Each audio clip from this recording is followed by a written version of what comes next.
Sergei, thank you very much for bringing us that report and forecast and leading off the session.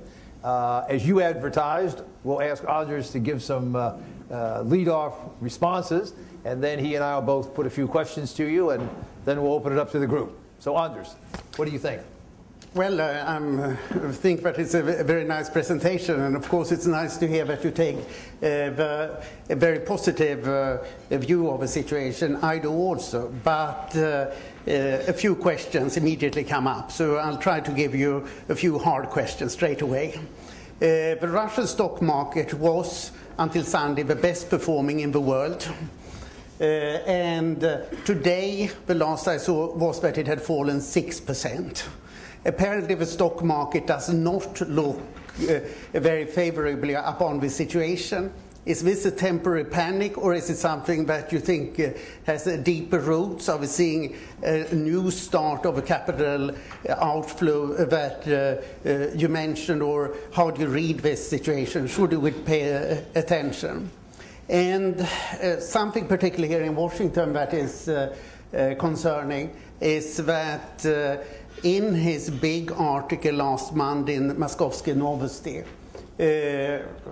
now President-elect Putin came out in just about one of the most anti-American articles that I've seen him doing.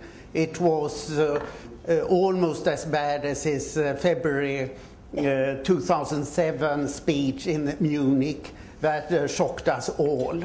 Can he really stop this anti-American campaign that he started himself, in particular when he has appointed odious characters like Dmitry Rogozin as deputy prime minister and Alexei Pushkov as the chairman of the Duma committee? He has the whole apparatus for this campaign.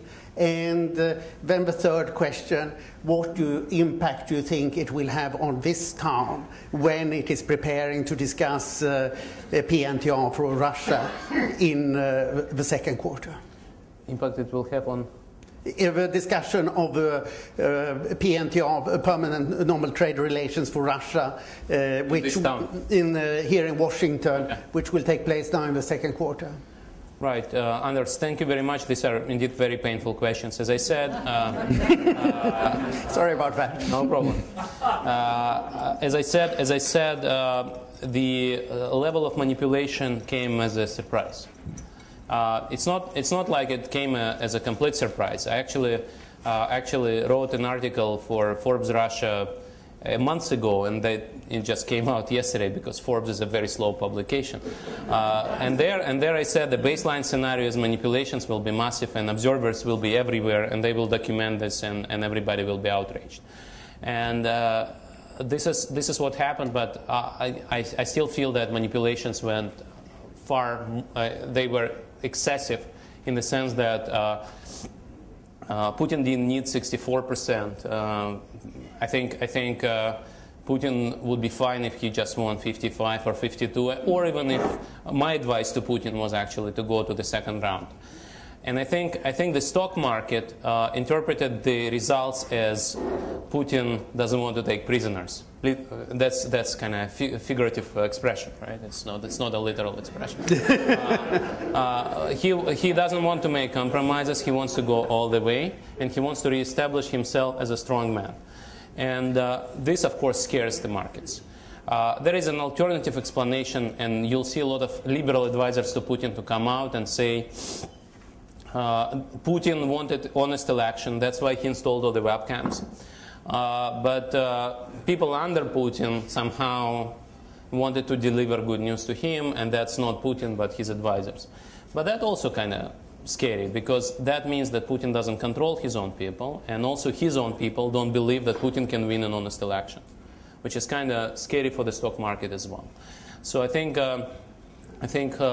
the stock market priced in a better outcome. The stock market priced in an honest election, which Putin would either win in the second round or in the first round, but with less manipulation. And that's why the stock market went down. It's a little bit connected to the capital flight issue. A lot of people a year ago would say, well, capital flight is continuing because people are afraid of political uncertainty. We don't know who's going to be the next president of Russia. But then when uncertainty was resolved and we had Putin as the next president of Russia, capital flight intensified, because apparently that was this particular resolution of uncertainty that the markets were afraid of and the capital flows were afraid of. So I think there are some resolutions of uncertainty, some outcomes that markets don't like, and this was a particular outcome the market didn't like. I think much depends on the next bit of news, which is government appointment. When Putin appoints cabinet of ministers, I think we will know more, and if there are better people, I think the markets will be very happy. Markets are looking for good news, and cabinet appointments may actually be good news. Currently, I think nobody expects that. So if good news comes, that will be surprising. Markets will recover. But then in the long run, I think everybody is now much more optimistic than just half a year ago. But talking about anti-US rhetoric, American policymakers are puzzled. They know that Putin will have to do business with the US. And so they don't understand why Putin is not just in that article, but almost every couple of days he makes an anti-American statement of very high intensity. Statements like Americans don't need partners, they only need vassals. Statements like this is a battle for Russia and American-led opposition wants to dismember Russia. All of those statements are actually being made almost regularly. And I think the answer to that is and that is actually consistent with what we just saw yesterday and the day before yesterday in the elections and in the streets of Moscow, is that Putin really is nervous about winning this election, was nervous about winning this election. And for him, creating an enemy and using the war rhetoric was very important to make sure Russians are mobilized and rally around the flag. So he can say, there is an explanation why corruption is hard to battle. There is an explanation why things are not as fine as they could be. And the explanation is we have enemies. And that's a convenient enemy. That's the most powerful enemy we can think of. So he appointed US as an enemy. And indeed, in that article you mentioned on foreign policy and security policy, you can actually see that US and NATO are the only countries or institutions that are mentioned as enemies of Russia. No other country or alliance is mentioned. This is kind of scary because we know that we are not foreseeing any conflict anytime soon with these countries or organizations. So, but I think it's used for domestic purposes. And I think generally we will see that Putin will come back to American policymakers and say, look, I made these statements for domestic use. Let's do business again. And I think part of that we've already heard. A foreign ministry official just said today there will be a continuity in reset policy. There will be continuity in maintaining good relations with the US. So nothing will change. And the problem, of course, is Russian elite doesn't believe in the fact that US is a democratic country. Russian elite believes that US is also a system where you can give your word during the election campaign and take it back. And they will come here and say, look, those were domestic policy arguments. Forget about them. It's not something that will guide our politics. And the problem, of course, is this is, especially this year in the US, at least one side of the presidential debate will refer to those statements and will say, look, Putin doesn't like us. And Putin is not to be trusted. And I think that is going to be a problem. And finally, that leads me to the last question about PNTR. I think this is obvious that PNTR is in the interest of American business. Once Russia joins WTO, if Congress doesn't vote on PNTR, it's a statement which is going to be an expensive statement for American business. And I hope the Congress recognizes that. I'm sure that PNTR discussion will refer to all these anti-American statements by Putin. I'm sure the debate will also mentioned human rights violations and the problems with the Russian court system, and definitely the problems with the Russian presidential elections. But I think if congressmen, congresswomen care about U.S. national interest, the outcome should be very clear. Sergei, we'll have a lot of discussion here, I'm sure, of the details on PNTR. We want to do that, and I have a couple questions on that too. But before we do that, I want to take advantage of your unique situation in Russia to ask you a couple of questions about your recent personal experiences. You mentioned in your remarks that the protesters were not only peaceful, but included a lot of reasonable middle-class people. You and your wife were among those people. I've seen pictures of you and some of your colleagues in the protest groups. Let me ask you about how that feels and what the protesters really want and how you feel that movement will evolve if the manipulation intensifies, perhaps against your expectations.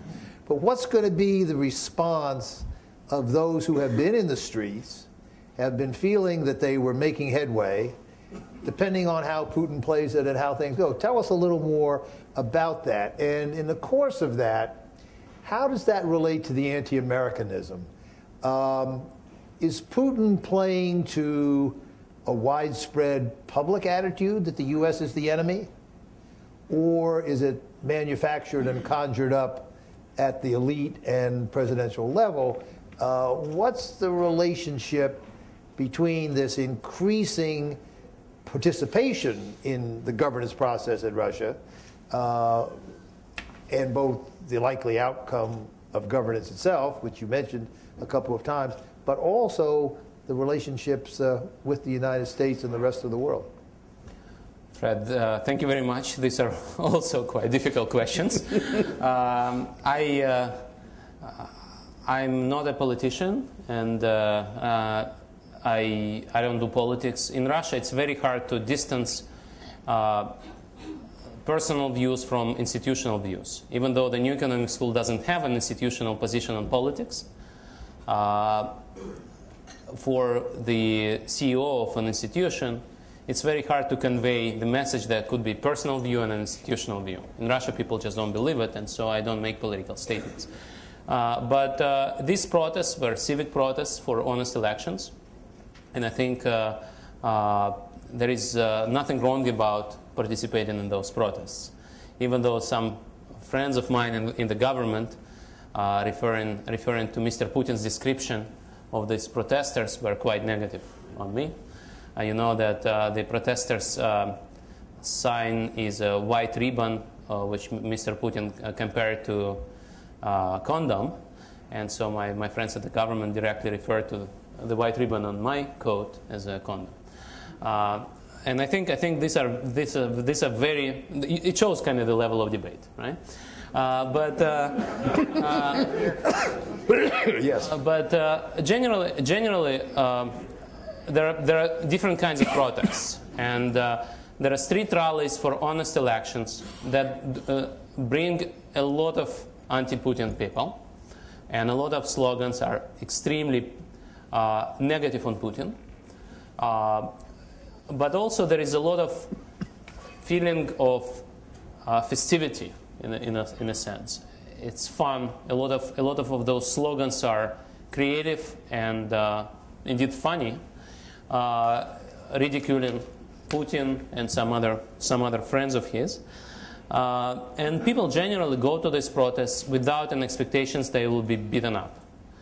Occasionally, parts of these protests violate what Moscow city government allows them to do, and these people are detained, arrested, beaten up quite in a quite painful way.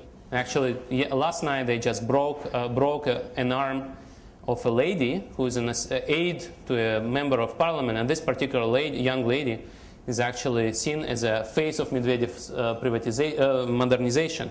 She's an IT entrepreneur. She's very excited about Skolkovo, but then she participated in those protests, and the policeman broke her arm. And that's not fun at all, of course. But a lot of protests are fun, and many people are excited about participating in those protests. What these people want, they're insulted by the bluntness of manipulations and fraud. And as I said, I expected something like that to happen, but even I felt really badly yesterday when I saw the results, the reported results. And I think a lot of people who spend their time as observers and spend the whole day, or more like, I would say, 20 or 24 hours in the election station, are even more insulted. And these people are very unhappy about the fact that they've been robbed. They think about this as a personal insult. When you're being robbed in the daylight, and you're being lied in the daylight, and this is what these people don't like. A lot of these people pay a lot of taxes, and myself, I also pay taxes, and I think that it's an insult that we pay taxes to the police, which then beats us up, or we pay taxes to pay salaries to electoral commission, which steals our votes. I think this is an insult which these people don't like. And we are talking about Moscow middle class, which is quite rich. And this is what these people don't like at all. And so these protesters want a reform of political system. There is a big difference between this protest and, say, Orange Revolution in Kyiv in 2004. And the difference is there is no candidate. At least in this particular election, there is no candidate that the opposition wants to defend. We cannot really come out and say, Mr. Zyuganov would have gotten into the second round unless Mr. Putin manipulated votes. Protesters don't like Mr. Zyuganov, mostly. And in that sense, these protests are much less focused and much less mobilized around one candidate. But I think the protesters are very happy to see that political system is becoming less centralized. And right after December protests, Mr. Medvedev announced that governors are now elected rather than appointed. Regional governors are elected rather than appointed, and the parties will be freely registered, and presidential candidates don't need to gather 2 million signatures to run. So there is a major response to protests, and protesters see that the more they protest, the more the government is pressed to do the right thing. And once government starts firing corrupt officials, protesters will be happy as well. So I think there is an understanding that protests deliver, and that mobilizes protesters further on. On the anti-US... And what if the government decides to stonewall rather than responding in the ways that you and the protesters hope? I think this is possible, and this is what people are afraid, that the government will just say, you go and protest, we will do nothing. I think the government has already shown that it's very much afraid of protests. And for example, on Sunday and on Monday, they brought about 100,000 policemen to Moscow. Moscow looked like it's occupied by some kind of military force. And you see that government cannot really neglect these protests. Why is that? I don't really know, but the government is afraid. And also, in Moscow, weather matters, right? There was a protest in February when it was 0 Fahrenheit and still tens of thousands of people showed up. But it's much easier to show up when it's plus 20 centigrade, 70 Fahrenheit. And that season is coming. That season is coming, and so the government is very unhappy. Now, everybody is afraid of the crackdown, and that is a scary scenario. And the answer to that is protesters believe in Facebook. Because if you register on the Facebook page and you see that there are 100 protesters to show up, then everybody knows police will come and beat up everybody. If there is 20,000 participants who registered and are coming to the square, the police will not be able to beat them up. So I think there is a major difference. And the Facebook and Twitter and YouTube are extremely powerful tools. And I'm surprised the government didn't go Chinese way and didn't turn off the internet in the way Chinese did. I'm actually personally surprised, and I think that follows from Mr. Putin's lack of appreciation of the power of internet. Maybe his advisors will tell him that he needs to do that now, but looks like they also are telling him that's too late. But anyway. So coming back to our second question on anti-American attitudes, I think that is a function of censorship. I think Mr. Putin can turn on and off campaigns. So, for example, Moscow mayor was fired in September 2010. He was extremely popular in Moscow before September 2010, and his attitude was, who is this President Medvedev to criticize me? I'm a popular politician who won elections in Moscow many times, and Moscow citizens like me. And then it was a 1 week of unlimited propaganda against him as a corrupt person, as a husband of a corrupt person. And nobody demonstrated for the poor mayor. And that shows that the government can use media policy to turn on and turn off campaigns. I think generally Russians don't really have an anti-American sentiment.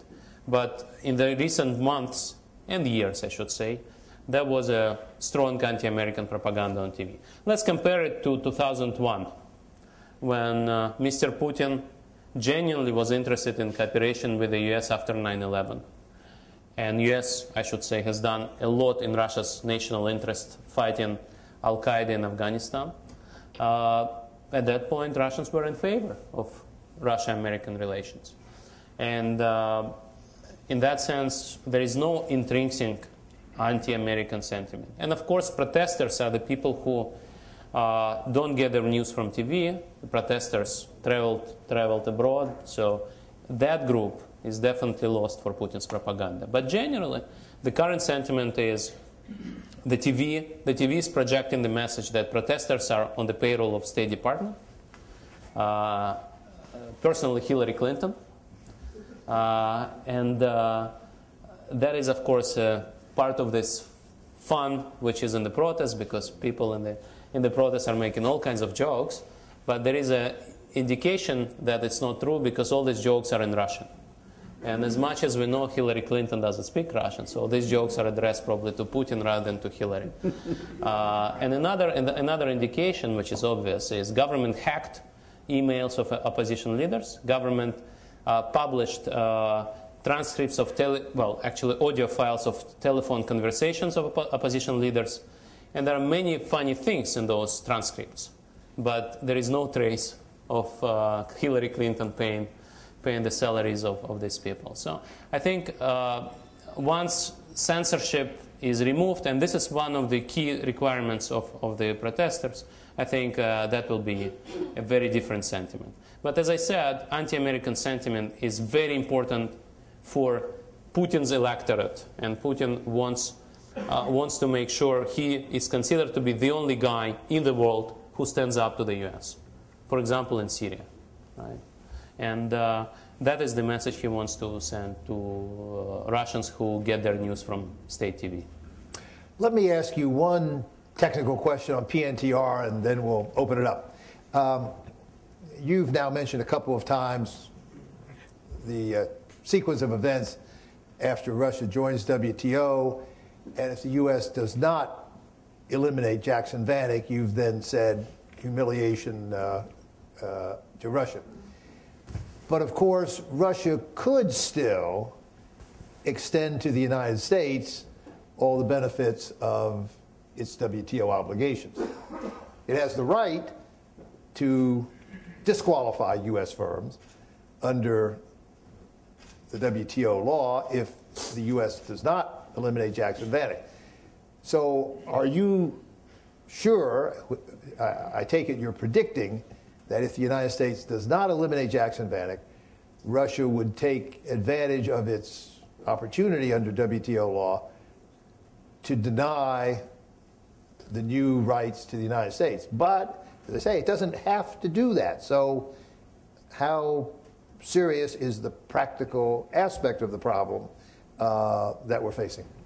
Fred, it's a very good question, and I think as I said, for Russia, Jackson-Vanik is a symbolic problem rather than a real problem. In the recent years, as you know, Jackson-Vanik, in practical sense, didn't really matter. Every year it was appealed. But, and in that sense, it's very hard to estimate how important this is going to be for domestic policy. And I think from business side, of course, it's in Russia's interest to do what you just said. But for symbolic reasons, Russia can come back and to, well, Russian leaders can come back to state TV in Russia and say, Americans are building missile defense in Europe and they are not appealing Jackson-Vanik. Americans are bad. And it may be important for domestic purposes.